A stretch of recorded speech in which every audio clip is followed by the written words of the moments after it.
That was my guest.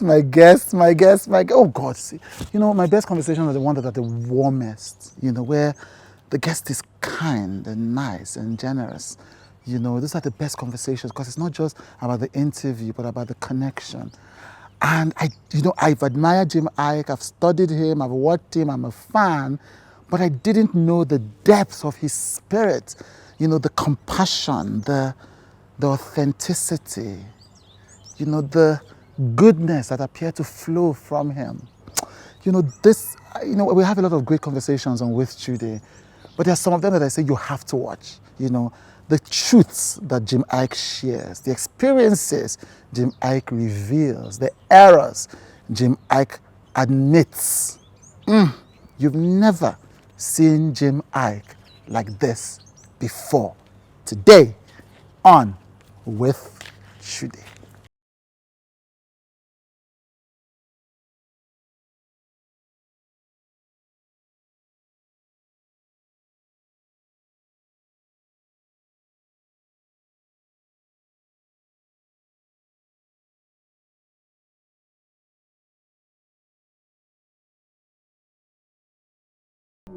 I think I've seen most of what you've done in the past 3 years. Yes.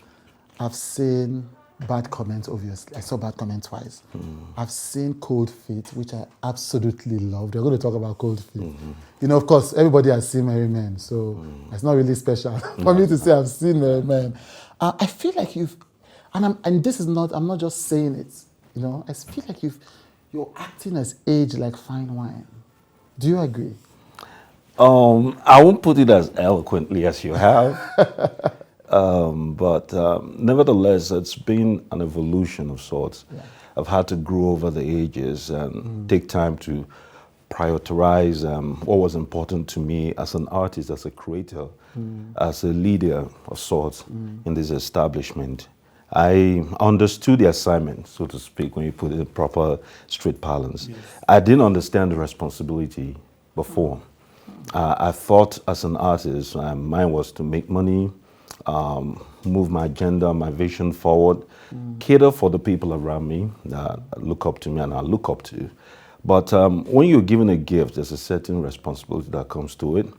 It dawned on me maybe in my late 30s that this is a responsibility. What you say, hold water. What you say is important. You're one of the people that pivot conversations, and you're one of the leaders of thoughts as well. So that was the dawning, that was the cups that changed the entire narrative for me.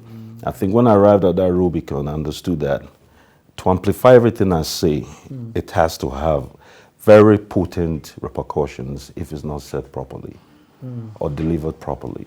And that's when I went on that research, on ending bend of research. That's when I went to really understand my place in this community called, as a creative. Yeah, as a creative. Did something trigger that yes, view? Yes. Sometimes when you're in a home, and I'll use this analogy, and of course, liken it to our establishment. When you come once or twice or thrice, you're a guest. And after that, you are stay, you're welcome. Yeah. So I think that's an apt way of putting it. Right. After a while, I understood that there's no point to be in this establishment. I've done it all. I've done the 360, the 9 yards. I've made movies with everybody that I wanted to. I'd grown into my own as a proper businessman and entrepreneur. And so I thought every time I have to come back to this establishment that I've given so much to my time, my sweat, my life, my blood, it has to come when I have something really serious to say. So that was then I started to compartmentalize it. I started to say, you know what? I am going to come with my acting chops every time I have to come. It doesn't matter after this conversation, maybe the next time you're going to see me in 2, 3, 4, 5 years, but it has to mean something. It has to be a potency that it carries. And so when you come to that understanding, trust me, it's a self-responsibility of sorts. Once you come to that understanding, you will go far beyond anything that possibly is a hindrance, that's an impediment to portray your art form. Right. So this was a process of self-reflection. It's just Self-discovery. Self-discovery. Yeah. Right. Yeah, it's never late to learn about yourself. Every time, it's a learning process. It's a process of evolution. Every time I thought I know enough about myself, I let myself be open to learn more. I ascend higher grounds with people that know better. I bring into my small community mentors that have lived a certain lifestyle, that are far more experienced than me. And mind you, it has nothing to do with age. Right. There are mentors that I'm older than. Right. Okay? Right. You understand me? Right. I look up to you in a lot of sense. You may not understand it. There are certain things that we research properly. So I do, and I look up to some people. That is the only way evolution can happen in your life. That's when you go with the times, and that's when you evolve with the times. When people that are in the immediacy of the space that you want to operate in, you want to say something in, are moving seamlessly, are doing well in it. You come from another era, you come from a different generation. The only way you can thrive every time you find yourself in a different time is to pick one or two persons that seemingly understand what it means to traverse the two worlds and learn from them. Absolutely, that makes so much sense because, you know, people say this old Nollywood, new Nollywood thing. And as far as old Nollywood was, you've been there, done that, scattered it. And then you are still, it's almost like, I mean, there was this short blip where it looked like you went away for a while. But right now, it's almost as if you didn't leave. It's like you're as relevant today as you were. People are tweeting. I mean, there was the net honors, I think, and you were the most searched. Twice now. Twice now. It doesn't make sense. It doesn't make sense. It really doesn't. That's not a natural, traditional narrative. Yes, people should be looking for the younger, fresher. And then last year, what makes it even funnier, more awkward was I didn't put out any serious work last year. But I just made sure that I stayed at the breast of things without exposing too much of myself. So it took a certain art as well. Can you share a bit of that art with us? I understand my pattern implicitly. I understand how to apply it in every generation. I understand when to withdraw it, to demand it. Okay? And so that was it. It's an equation that has to be fostered by yourself because you understand your pattern. The mistake people make is that they allow people create that equation for them. And then they infuse themselves into it. And then you find yourself struggling for the result. Yes. I understand mine. It's tested and trusted by trial and error. Over the space of over a decade, you cannot tell me about my brand. No matter how much of an expert that you are. You don't understand my journey, you don't understand my pattern. I understand implicitly. I understood it by living it more than anyone else I know. So I'm a self-expert. I am a Jim Ike expert. I know when to plant it, to glorify it, to demystify it, to remove it, to make it mysterious. I don't understand my pattern more than anyone else. Other times I was busy studying other people's pattern, people that have succeeded. But then I understood that individuality and flair that fostered other people's success is not mine. What made Chude successful? If I apply it, I'll fail woefully. Try mine, you will not succeed. I want to ask you something about that amount of energy that is used. But before that, Moses Ewang, I mean, for the things I've watched, you've done 2 things with him. I've done over 12 films with Moses. 12, right. I think so. The ones I know. So we're so big. Right. So that's the journey. So that's the journey, because you say he's your brother. Yeah, it's more like a brother. I've never met him, but I've seen in the past few years all the things that he's done. I just even saw Alter Ego again. So he's always, what is it like working with him? He's always testing stuff, trying stuff. Even if they are not things that the audience is automatically going to get, like a comedy or etc. What is working with him like? When we started Backcoming, it was, I didn't want a frame of reference. I didn't want it to be called a Bollywood, Nollywood, Hollywood film. I wanted to make a universally viable film, create a film about probably the most important platform as we know it as modern men right now, which is the social media ecosystem. So I had to find a director that was open to the ideas that I had. Moses easily is one of them. I had 3 people that narrowed, and so it wasn't just him from day one. When we got in, I was set to shoot a story, and then he pitched he pitched Backcoming to me because he is one of the people that came up with it. I said, hey, this is amazing. He told me this story. Then again, that's also about, a word about being assertive. He told me this story in Hilton as I was going up to my room and I was in the company of another producer. And the producer caught interest and said, hey, I'm coming to see you tomorrow. Let's discuss more about this. I kept quiet. We discharged that producer on the 3rd floor. Moses was on the 4th floor, I believe. I was going to the 5th floor. I told him, dude, you're going to my room with me. He thought it was about something else. We walked into my show and said, I want that story. He said, okay, tomorrow morning. I said, no, we're finishing it tonight. Finish the story. I said, what's it going to take? Right there and then, I moved, I transferred money. He said, what's the hurry? I mean, you're not shooting till the end of the year. I said, how much is it? We concluded a transfer to him before we put pen on paper. Wow. And he came downstairs. Next day, true to my prediction, the producer came and said, hey, I really said, no, Jim just bought it. So how can Jim have bought it between last night we discussed it? Yes. He said, the money's in my hand, we've not put paper. I said, okay, how much is it? Let me know. He said, no, it's paid, it's paid. So it took us 4 or 5 days later to put pen on paper. But I owned the story immediately. And that's the kind of relationship that we have. It's spontaneous. When we put it together, he said, Jim, I know you're ready financially to make this, but are you ready psychologically? Because it's going to take a toll like nothing else you've done. I was a props man, the car props man. I was a producer. I was the executive producer. I was the lead actor.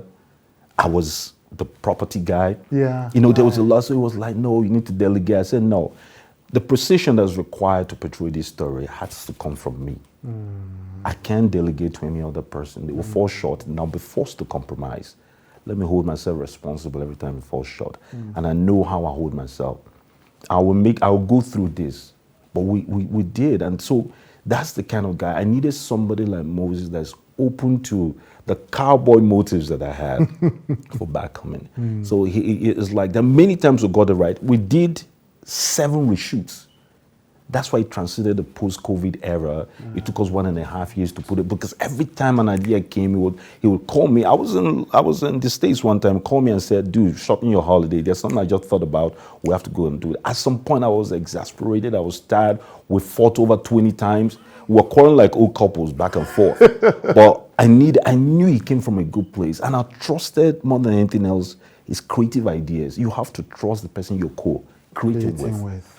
So that was it. We crossed our budget 5 times. So every time we did, from the place of an executive producer, from a financier, I was distraught. I'm like, I can't keep spending money for something that I don't see the immediate future. And more so, I wasn't doing the slapstick comedy everybody was also enthralled with. The understanding of it was that Nigerians are so depressed, they were only going to the movies to see a movie that will make them laugh. I wanted to create a proper film. I took my responsibility seriously, and I wanted somebody that saw it from that point of view to coexist in this space with me. And so it was a shot in the dark. We weren't sure if people will accept Backcoming. We weren't sure if giving the pattern of successes others have had. Look at it, the 10 last most successful films were all on that genre. So what was to say? Moses on Film 1 said, Jim, this is a beautiful film, best film I've seen from this space. But this thing may not make money. And I said, that's the one shot I'm willing to take. If people understand that I just shifted the paradigm, even by a degree, it's not enough for me. It's enough for me if I don't make it financial success. But then the 2 expectations married. And then Backcoming became truly what it is, a movement. 8 cities, an extremely successful tour. So essentially, you are an entrepreneur as much as you're a creative. Yes, sir. And not just in film, is it? No. I brought World Ventures to Nigeria in a sense. I own a travel agency. It's called Mercurial, where we have about 3 or 4 branches right now. I'm also in real estate, Lustrous Global. My brother-in-law runs it. We said now bank is not working. Get out. So one day the way I do things, if you don't. When I want to do something and you're not on the same pace, you lose. So every day it was the incessant complaints from my sister, from him. I'm tired of this bank job. I had an earful. This is an expert, more or less. He's a hard worker, he's quick on the uptake. I said, listen, real estate is it. I'm going to thrust you in this position immediately. Let's run with it. I know you learn on the job. We'll make a few mistakes, a few left turns, but I know in a year we're going to hit it. So I have a little bit of money to put in here, but I have bigger contacts. I'll open the doors, walk through it, make things happen. And that's what we did. 2 years later, on our third project, we're doing well as well there. I'm in logistics as well. And there's something I do called pockets of investments. For a long time, every business I involved myself in failed woefully. Okay. I'm expeditious in opening gates. I just don't know how to man the gates. Because of how my mind, how my kinetics work, I can't. Yes, so every yes. time I open a business, the first 6-7 months, I had a boutique, one of the biggest boutiques in here called Untamed Closet. In Abuja? Yes. We created it, it was doing so well, it was very personalized shopping, very beautiful, as you know, the pretentious lifestyle of Abuja residents. They loved it. Took my eye off the ball, brought somebody in. In 7 months, it collapsed. No, so many other things we've set up kept failing. And I went back to the drawing board and said, how come I do it so well in the beginning, but I never finish it well? You know, I'm telling you, like 6-7 businesses, I was facing bankruptcy even. So what am I doing wrong? My passion is right, my drive is over the top. You know, I study hard behind the scenes to understand this. I said, you know, so my team was the problem. I believe too much in paper qualification. So they'll come with their masters, they'll come with all that stuff, and I will subjugate that for street sense. Yes. For people that understood the street hustle, how to move. Yes. Between, how to adjust and be flexible and respond. And didn't need me. They will move on their own imperativeness, and people that were hungry. I always brought people that had a background, that were relaxed, that couldn't share passion. I needed hunger, so I went after hunger. I dropped paper qualification, and I brought some sharp street boys, man. Everything that's been manned by me, my brother, they're not the most eloquent people, but they're the fastest. So we put them up, and then I said, okay, the next thing is, let me reduce my risk. We're about to launch another, just as yesterday, it's called Big Lottery. And when the gaming service now, again, it's a partnership between a couple of lawyers, friends of mine, and a top politician. So that's how we roll. And so when I figured out, again, what has to be said about pattern, how it works for me, I'm so busy, I cannot be the one that mans the gate. I'm most proficient at opening gates. Opening doors. I just don't know how to hold the doors open.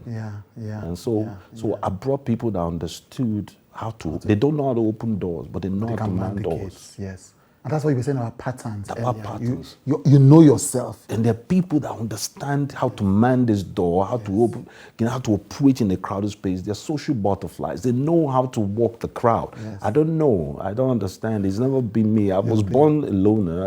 I can't change it, man. At this age, how? So I have to find a way to make it work. To make it work. You know, it's amazing because I observing you, because I must say I study people a lot. I learned like you that studying them, but I have to apply it, that's what you said, to my own patterns. Previously, I was studying them and trying to be like them. Now I study and say, no, what is the basic and how do I apply it to my own rhythm? So, I've paid attention to you over a long time. Like, there's something deliberate, deliberate, stealth. Your plate is still lack of better word. Something like that. But people, I mean, I know this is not a shade on anybody. Most people go with what they see first. They're supposed to see you and think you are flashy, even though there is no flash. I'm sure you've. That's my biggest asset. Right. Yeah. The perception. Yes, you have to give a warped perception in order to move freely in certain world. Okay, if there are too much eyes, remember when there was too much eye, too much scrutiny, every step measured, and they wait for the outcome, and when I fail, I'll be punished extensively for it. I failed so many times, it's ridiculous, but nobody sees it because you don't understand my pattern. You don't live in my world anymore. Okay, I've had a failed marriage, I've had so many failed. What? Yeah. And then nobody knows that. I have 2-3 beautiful kids. So how are you gonna know? You can't follow my pattern. You will never understand. Even people that live in my space don't know how I move. I'm telling you, I have my sisters like, hey, which ward are you now? And I'll tell them, you have to hear from me. I have PAs that don't know. I was coming here, my PAs are in the office right now. I took an associate from the office, drove me down here. When they call him, they'll say we're somewhere. They don't know my Chude. The next thing they'll be like, okay, you wore this outfit. That means it was at Chude's today. I keep everybody on their toes. That's how I operate. My level of unpredictability has to stay true to me. I hate to be figured out. Once you figure me out, I have nothing else to offer. Yes. It's all there. It's It's on the table. So that's the potency in it. I refuse to be figured out. I refuse to be tamed. I refuse to be that one needs this. That one needs it. I refuse to be figured out. I refuse to be tamed. No, Jim, we have to do a master class. I'm not even playing. Because there's so much. Oh my God, there's so much. But it would be malpractice of me. You gave me an exclusive. If I just move on like that. But we were just talking and you mentioned I've had 2 failed marriages, 3 kids. We didn't know. We didn't know. I didn't know you had even been married.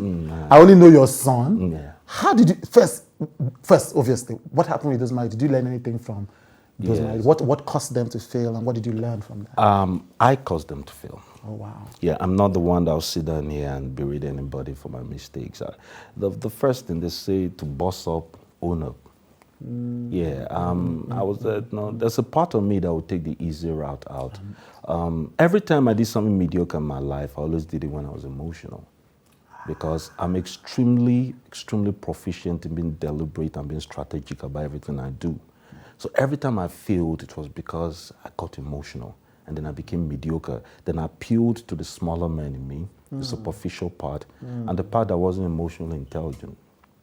I suffered a loss. My mom was like my best friend, my co-partner, my business partner. People don't understand that when my mom, she left stuff that, like how? The family, I would not, whenever, my dad is an erudite, he's a very smart man, not highly educated, just extremely smart, but he wasn't a good businessman. My mom is not extremely, educated, but she is so smart, it's ridiculous. I'm telling you, one of those people that were born with native intelligence that is just annoying. Because I want to play games around her sometimes when I was a kid, and she'll catch me. Can see you coming. Yeah, so I decided to be telling her the truth. Other people go lie to their mom, run circles around them and collect money. I go and tell her, mommy, I need money. She will give me because I didn't play games. But every time I play games, it never ends well. So at the end of the day, when I lost, my mom was like, I'm one of those guys that'll call my mom to a holiday, hang out. It wasn't that, I know they say only sons are very close to their mom. No, but it was a relationship based more on friendship. And mutual respect. I respected her opinion. She wouldn't meddle into my affairs. She allowed me to make all my mistakes. My dad was always trying to be the diplomat. She said, let him go. So all my mistakes, all my failures, I've never met a human being all my life. And it's just not because every time I call or the press writes something or something, they say, K-Manny. I'll tell my version. She said, that's life. How do you feel? But yeah, you've learned the lesson. So move forward. And I'll move forward. That people always wonder, how does he rise from some of this scandal? How does he rise from things that is supposed to bury him? I had somebody that speak to a spirit part of me that nobody could speak to. I lost that. When I lost my mom, I couldn't find my feet for years. There's a lifestyle there. There's an understanding. There's a spirituality. There's a connection that I lost. And I just wanted to live my life outside the world. Because the mistake was already made. It took them 72 hours to tell me I'd lost my mom. Wow. Right in the middle of a BBC interview in London, I just came out. There's always that part of family. One person in family, there's a deliverer of bad news. So they got this. Even this guy said, I'm not telling him. There's a great chance he won't make it. So 72 hours, I came home. On the plane, I don't know how I made up. I said, what would she have expected of me? To take charge. I came, I took charge. So my babysitter was about to get married. My dad was falling apart. People don't understand, what does he want? I'm a product of love. My parents were so in love with each other. Imagine a father, your parents woke up and said, you know what, you're stressing us, get out of the house. When I decided I was going to be an actor, they said, do you know what it takes for the law of your life to say that? You're stressing my husband. I can't sit here and you waste my husband with high blood pressure. What can come back and go? Get out. Move to one side. Let's breathe. If you survive, you survive. If you don't, we'll make another kid in our old age. That's badass. What's going on? I hated them for that. But I'm telling you later, I saw that this is what I want. So you can't show me that this is the product I came from, and then you second ram it and think I should settle as a compromise. No. Oh, you've seen the example. I've seen what it's like. The light in the man's eyes died. So I took charge as the head of the family. I couldn't grieve.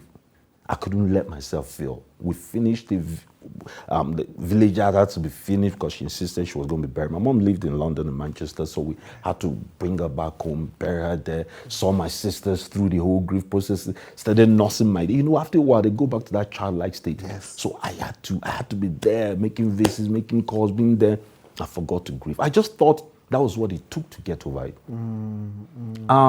Just when I was getting over it, my woman was pregnant with my first son. Oh, wow. Then I had quiet space. There was nobody around me. There was nobody to take care of anymore, because that was my excuse. That was my medium to healing. And then there was nothing all of a sudden, and the grief hit me. The loss hit me. And I didn't know how to stand. I couldn't sleep days on end. I was irritative. I wasn't the loving man she met. I'm the goofball, man. Forget the perception out there. I am the prankster of the family. I'm the guy that starts a laugh in the most serious issue. They don't invite me for family meetings because I'll start with a joke. And then my dad was like, we are trying to be serious. Yeah. So I lost that. I lost my sense of humor. I lost the lion in me. I lost the leader in me. I just gave myself to the elements. And so she suffered for that. And then I became an obsessive dad. I took everything in me to my son. I was changing diapers. I was the proper stay-home dad. So I took everything to him and left her behind. I took all my love and attention and left her behind. I wasn't a husband. I was an excellent father and a woeful husband. So they're not built like us, my brother. They're white. They're not built like us. And after a while, she said, I can't find who I'm married. How do we? And we parted as friends. I said, I'm here, but I'm not here. There's no presence here. I don't know what it would take for me to heal, to bring myself back, but if you want to wait for me, I'll appreciate it. But if you can't, I'll understand it. She said she can't. So as friends, we parted, we shook hands, and I went to try and heal myself. So I found certain parts of the world that people didn't know me, and I went there. I went to Gambia. Yeah, I went to Gambia. The president then was a friend of mine. I know people say Germany is the worst person, but I called him and said, I'm dying. I can't find my feet anymore. I need somewhere nobody can find me. So they made the presidential suite available at my own private beach. And I went there. I would stroll. It took 2 weeks till the dam broke. So I was able to cry by the beach, cry properly, and relieve myself of pain that I was harboring for years, and then went on the journey of healing. I went to 2 more countries. All I did is just backpack, make friends with a bunch of white kids. I went to the south of France, stayed for 2 weeks. The beautiful thing about working all your life is that you can afford certain luxuries. It's not high-vol, but imagine if I didn't have resources. So yeah, funds were depleting without being replaced. I wasn't working, but I could do that. Yes, you could do that. So I went to Argentina as well. I went to Moscow. And then when I found out, came back, I found Jim back. And so that was 2 years ago, pre-COVID. Wow. And then when I got back, I said, okay, it's time to hear me again. It's time to hear you again. Wow. You have so many stories. There are so many things. There are so many angles. We need to go. I don't want this to end. We were supposed to round up a while ago, but you have to ask these 2 things, and you don't have to. I mean, one you may need to answer. The other one you don't have to answer. The fight with Uche Maduna. Orchestrated. I can say it now. I'll give you 2 scoops. 2 scoops. Do I look like the kind of person and just at the event, just before the introduction of one of the most important works in my entire career, go and jeopardize it by myself? No, I'm too strategic. Orchestrated. I thought so. I wanted to tell them to paint the picture of what's like in the social media ecosystem. Yes. I can orchestrate anything and you will perceive it. It's about perception. It's about, but this is why you are so good. As I looked at it, I was like, the Jim Ike I know, he cannot make this kind of No, that's a mistake. No, because that's it. That will show you that word is surreal. There's nothing that exists in that world. I called the man, we had an understanding, paid very well for it, wrote the script, called Moses in, we shot it. I'm about to release the ending of it. I'm not stupid. I know. I will never make that kind of mistake. I even called my sister a day before. He said this will backfire. I said no. I understand the people's mindset. Their propensity for gossip and bad news. Yeah. There's no how they to love backfire. it, yes. We buried over 20 million in the promotion of that film, and people were still viewing it with a certain degree of cynicism. Immediately there was a scandal. It caught fire. You know, above everything else, the one thing I've honed exceedingly is my instincts. And so over time, when we missed Chude's interview 4 or 5 times, I insisted and even prevailed, at some point demanded of my crew that they find me a place to air my voice. Chude is a master of the craft. He understands how to delve into issues profoundly, eloquently, and gracefully to get you to speak your mind, to amplify your voice, as we've stated in no small measure today. It's my honor to be here, and thank you for having me, you know, and saying what I wanted to say that I didn't find the medium to say it. So thank you. Go to chude.com for the full interview, and then understand what makes us who we are. God bless.